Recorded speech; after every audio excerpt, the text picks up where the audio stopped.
안녕하세요. 닥터인입니다. 네, 최근 추나요법이 건강보험 적용이 되면서 많은 분들이 이 추나요법과 그리고 도수치료에 관심이 많으신데요. 이 도수치료가 뭔지, 또 추나요법과의 차이는 어떤 건지 오늘 이야기 한번 나눠보려고 합니다. 도움 말씀 주시기 위해서 오늘 대한도수의학회 김문관 회장님과 대한도수의학회 보험이사 겸 현재 의학 홍보자문을 맡고 계신 문상호 위원님 나와주셨습니다. 안녕하세요. 네. 이 도수 치료에 대해서 많은 분들이 자세 교정을 한다, 체형 교정을 한다라고 말씀을 하시는데요. 도수 치료 정확하게 어떤 걸까요? 예, 도수 치료라는 것은 손을 이용을 해서 두개골, 척추, 골반, 관절의 어떤 미세한 변이를 교정함으로써 근골격계의 기능을 회복시키는 것을 말합니다.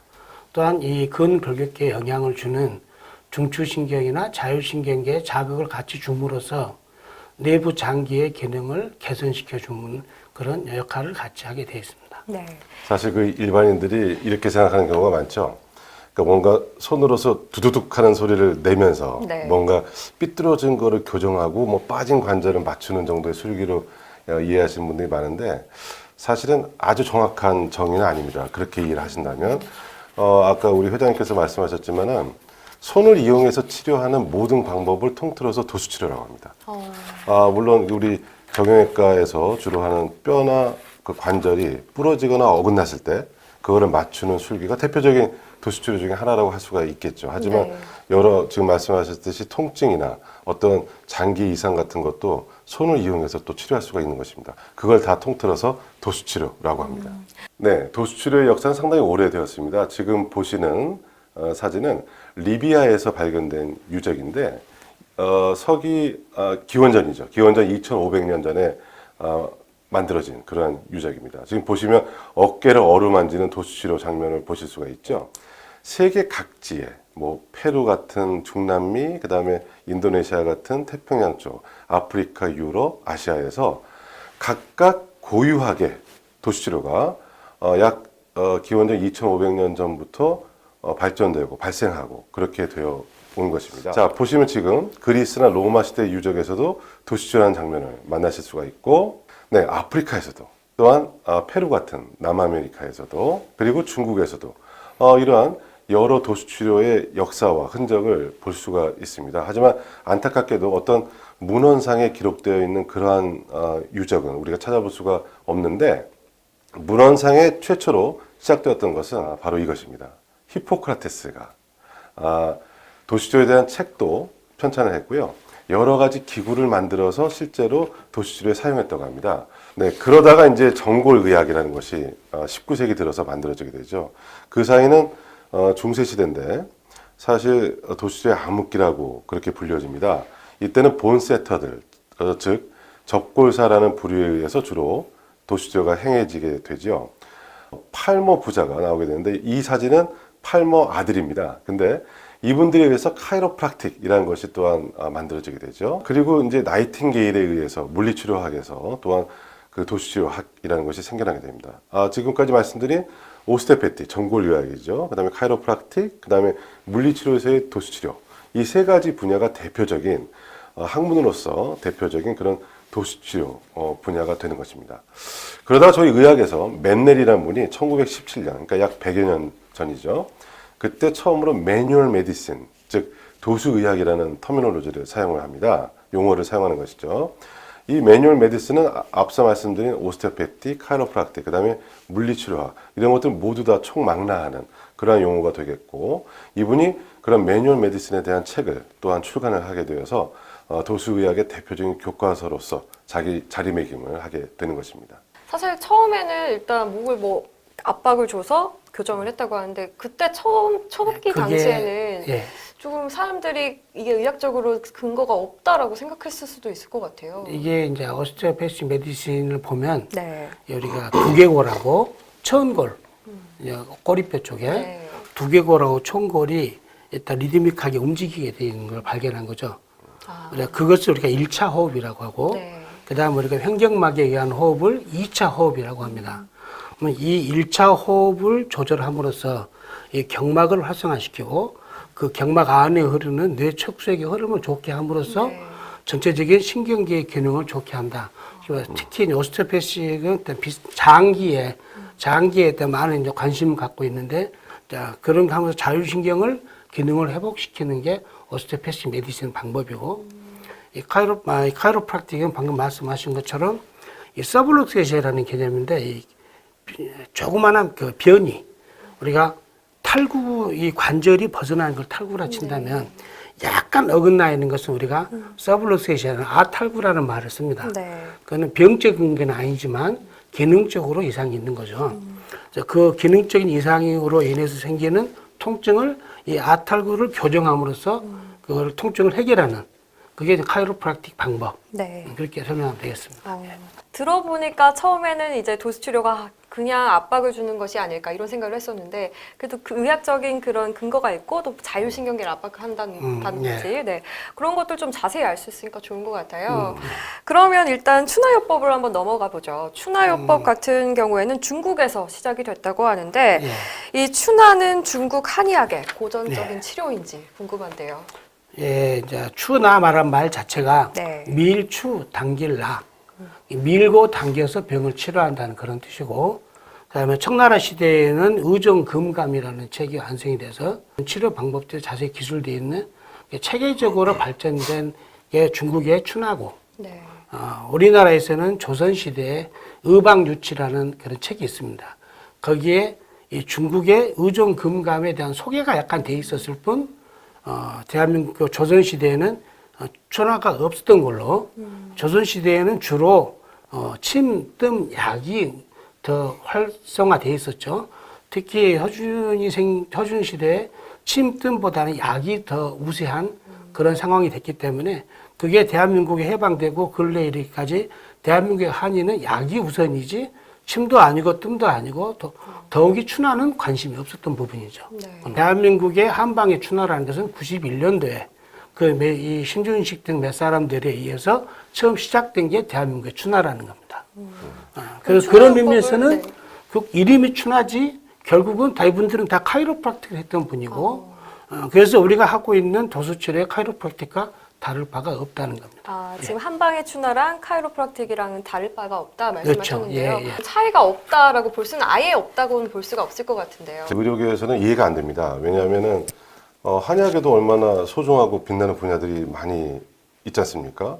그런 데 대해서 좀 더 열심히 공부하시고 그래야 될 분들이 이런 카이로프락틱은 아까도 말씀드렸지만 오스테오패티, 물리치료학과 세 가지 중요한 서양 의학의 분야입니다.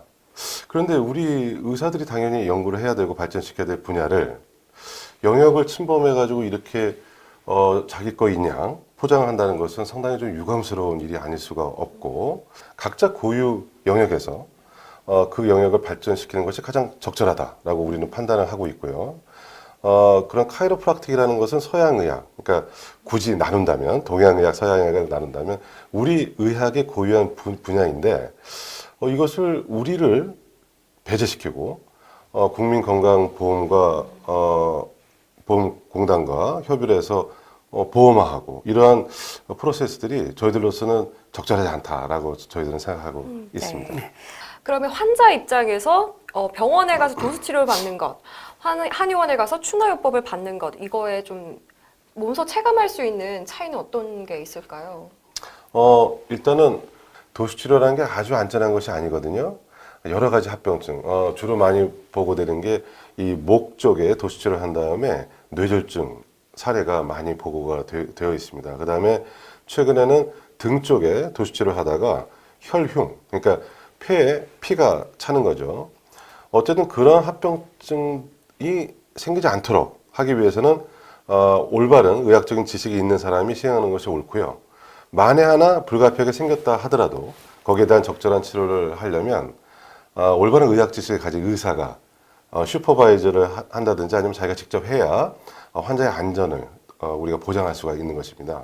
특히 젊은 사람이 아닌 나이 드신 분들한테는 이 척추의 퇴행성 변화가 많이 오고, 특히 경추에는 추골동맥이라고 우리가 앞쪽으로 올라가는 혈관이 두 개가 있고 목뼈의 구멍을 통해서 올라가는 혈관이 두 개가 있습니다. 근데 그 두 개의 구멍 옆에 관절의 퇴행성 변화가 생기면서 혈관을 압박을 조금씩 하게 돼 있어요. 그러면은 나이 드신 분들은 그 압박이 점점 더 심해지고 혈관은 동맥 경화증 때문에 딱딱해지고 그런 상황에서 그거를 추나를 하게 돼서 그걸 보지 않고 비틀었을 경우에 그 동맥에 손상을 줄 수가 있고 바로 뇌졸중에 빠질 수가 있죠. 그런 경우도 있고 우리가 이제 미세한 골절이 있었는데 그걸 모르고 이 도수치료 카이로프락틱이라는 것은 이 적은 우리말 영어로 low amplitude high speed 즉 진폭은 작게 빠르게 하는 거기 때문에 그거를 아주 미세한 실금이 있는 사지를 그런 카이로프락틱 했을 경우에 골절을 악화시킬 수가 있죠. 이번에 그 얼마 전에 벌침 맞다가 한 방에서 환자가 쇼크로 죽었는데 한의사는 전혀 처치를 할 수 없었고 위에 있는 가정의학과 의사를 불러다가 이렇게 처치를 시켰던 그런 경우처럼 항상 이런 환자의 치료를 하는 입장에서는 최악의 상태에 대비할 수 있는 준비가 돼 있어야 되는데 그런 교육 과정이 돼 있지 않다는 거죠. 그것은 그래서 도수 치료를 할 때 먼저 제일 중요한 부분은 우리가 어떤 그 골격계의 정상적인 상태인가 그런 것을 봐야 되는데 엑스레이도 없이 그런 치료를 한다는 것은 아주 위험하죠. 그래서 똑같은 상황이라면은 어떤 사진을 보고 어떤 골절의 위험이나 그리고 어떤 혈관 손상의 위험이 없는 상태로 확인을 하고 도수 치료를 하는 게 훨씬 낫다고 생각이 됩니다. 지금 회장님께서 말씀하신 그 포인트에 대해서 역사에 우리에게 교훈을 주는 중요한 사건이 있습니다. 뭐냐면 중세 때 접골사들, 아까 제가 말씀드렸죠. 본세터라는 그 접골사들이 이 도수치료를 많이 했습니다. 의사가 아닌 그룹들이죠. 근데 그때 도수치료가 굉장히 많이 쇠퇴를 하였습니다. 그 이유는 척추 골절이나 척추 결핵 환자들에게 무리하게 하다가 사망 내지 반신불수를 만드는 예가 횡행했기 때문입니다. 그래서 그 당시 의학에서 저런 접구사들에 의해서 도수치료를 하지 말아라고 강력히 권고를 했고 그런 많은 부작용을 보고 나서 일반 시민들이 도수치료에 대해서 상당히 부정적인 그러한 인식을 갖게 되었던 것이죠. 그런 것들이 되풀이 되어서는 절대 안 될 것입니다. 네, 오늘 두 분께서 정말 상세한 얘기 많이 해주셨는데요. 마지막으로 우리 시청자분들께 추나요법과 도수치료에 지금 관심이 있는 분들께 한마디 당부의 말씀 부탁드릴게요. 한마디씩 해주시면 될 것 같습니다.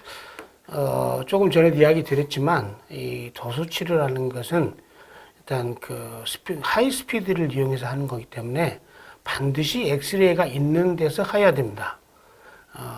그렇지 않고 어떤 2차적인 어떤 골다공증이 심한다거나 뼈의 대사 장애로 인해서 뼈가 약해져 있다거나 종양 등이 있다거나 그런 미세골절들이 있는 상태에서 도수치료를 하게 되면은 예기치 못한 어떤 불상사가 올 수가 있습니다. 그래서 먼저 확인을 하고 하는 게 중요하고 반드시 의사에게 처방을 받으시고 가능한 한 또 의사분이 직접 하는 그런 도수치료를 받으시기를 우리 저 일반 국민들께 당부를 드리고 싶습니다. 네, 두 분과 도수치료에 대해서 자세히 알아봤습니다. 사실 이 도수치료의 역사까지 샅샅이 알아보는 시간이 참 적지 않은데요. 그래서 더 의미가 있었던 것 같습니다. 근골격계 이상이 있거나 또 치료가 필요하다고 느끼신 분들은 전문가 꼭 상담하셔서 치료를 받으시길 바라겠습니다. 저희가 준비한 내용은 여기까지고요. 앞으로도 좋은 소식으로 찾아뵙겠습니다. 감사합니다.